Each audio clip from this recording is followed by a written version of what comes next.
July 1966. New York City hosts the 49th Annual Convention of Lions International. 1966, golden anniversary of the world's largest service organization. 50 years of constructive activities affecting the lives of millions of people around the globe. Elected president for the golden anniversary year, Edward M. Lindsay of Lawrenceburg, Tennessee.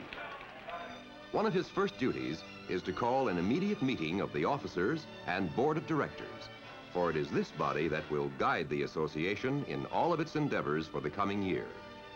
The decisions of these men, reflected in the work of thousands of Lions clubs on 6 continents, will be felt throughout the entire world. These are the 49 past presidents, who, together with their directors, have led Lions International to eminence as the world's largest, most active, and most representative service club organization. Vital though it is on the modern scene, such dedication to service as ours has not always graced the affairs of men. In the early 1900s, there were no service organizations at all. True, there were many isolated business groups, such as this one, the Business Circle, which met in Chicago, but they existed for the purpose of furthering the business interests of their members. But as so often happens in history, a man and an idea, unheralded and unexpected, appeared as if from nowhere. And the course of the world began to change. In March of 1913, a man named Melvin Jones was invited to join the Business Circle.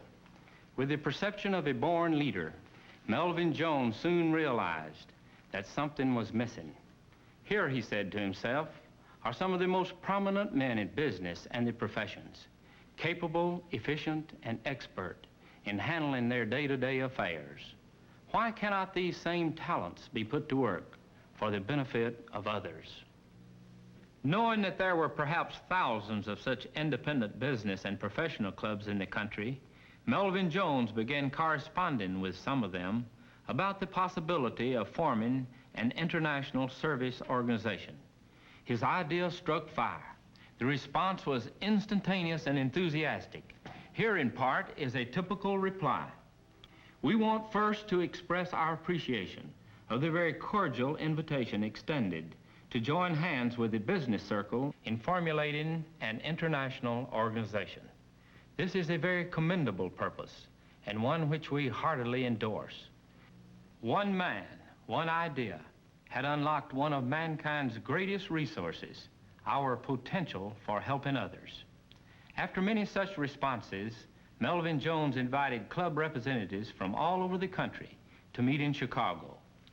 On June 7th, 1917, in the East Room of the LaSalle Hotel, the idea became reality. Here is a copy of the minutes of that meeting. It reads, G.W. Milligan, chairman of Noon Meetings Committee of the Business Circle, called the meeting to order and said, inasmuch as Melvin Jones, our secretary, was responsible for this gathering, I will ask him to take charge of it. Mr. Jones responded, for months past, the Business Circle has been in continued correspondence with clubs operating in many cities under various names, hoping to effect an international organization. And today, we meet for that purpose. Each club must be liberal, must give as well as take, perhaps give their name and take another. We, the Business Circle, are proud to be the first to sacrifice our cherished name for the good of all. And thus, on June 7th, 1917, Lions International was born. On October 8th of that same year, the Dallas News carried the following headline: Lions Initial Convention is held in Dallas. 35 delegates attended the opening session.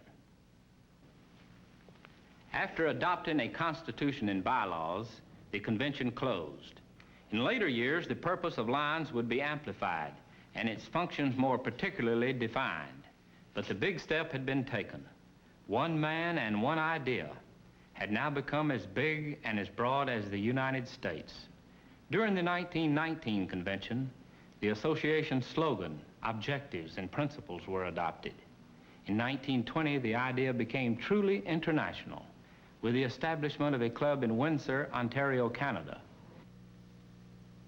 From this roll-top desk, Melvin Jones continued to guide the expansion of Lions, now truly international, into Central America, South America, Europe, and Africa.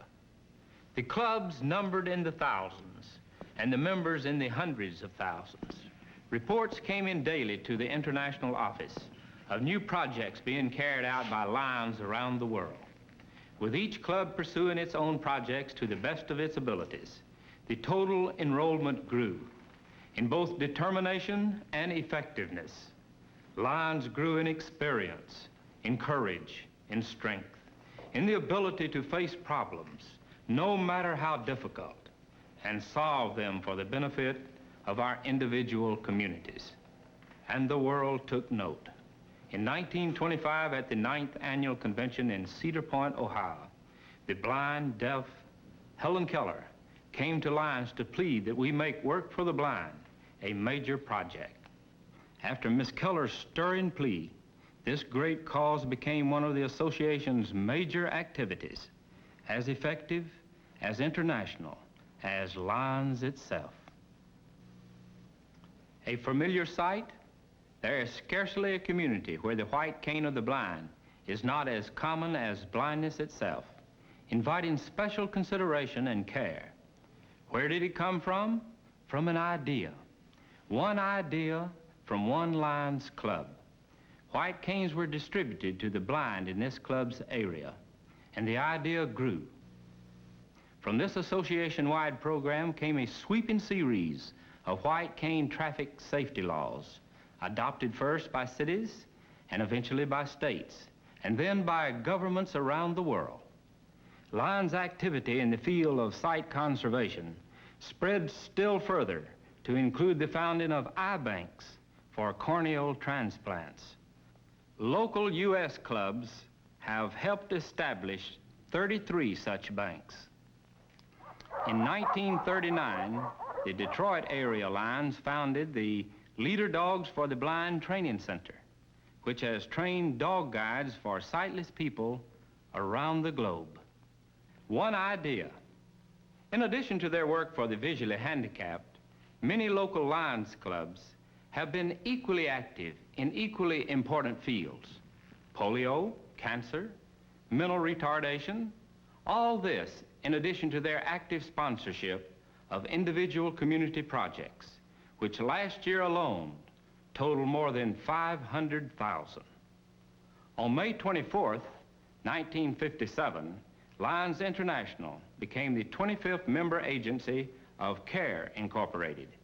Since then, Lions clubs everywhere have helped collect and distribute packages of food and self-help materials. This Lions Care package will enable some underprivileged boy or girl to start an education. These will provide food or agricultural tools.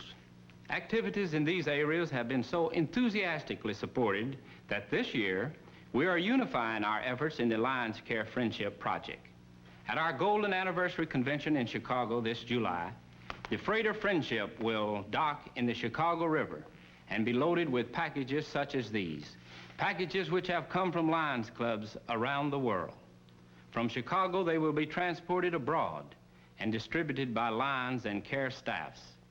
Who can measure the boundless growth and goodwill born of such projects as these, all started by our local Lions clubs? But there is still another area, as big and promising, as vital as tomorrow. As Lions, we are especially aware that the future of the world, as well as of Lions, lies in our youth. For that reason, our Boys and Girls program is one of our most important. Two of our most popular activities are the Youth Exchange Program and our youth camps. The Youth Exchange Program enables Lions in one country to sponsor a youth visit to another country. Boys and girls who, upon returning, will relate their experiences to their local Lions clubs. This activity is of tremendous educational value, not only for our youth, but for our club members as well. In knowledge there is strength. In knowledge there is peace and understanding. Equally international in scope is our youth camp program. As these youngsters live, work, talk, and study together, they gain a better understanding of problems in distant lands, and thus better prepare themselves for leadership in a world that needs all the understanding it can get.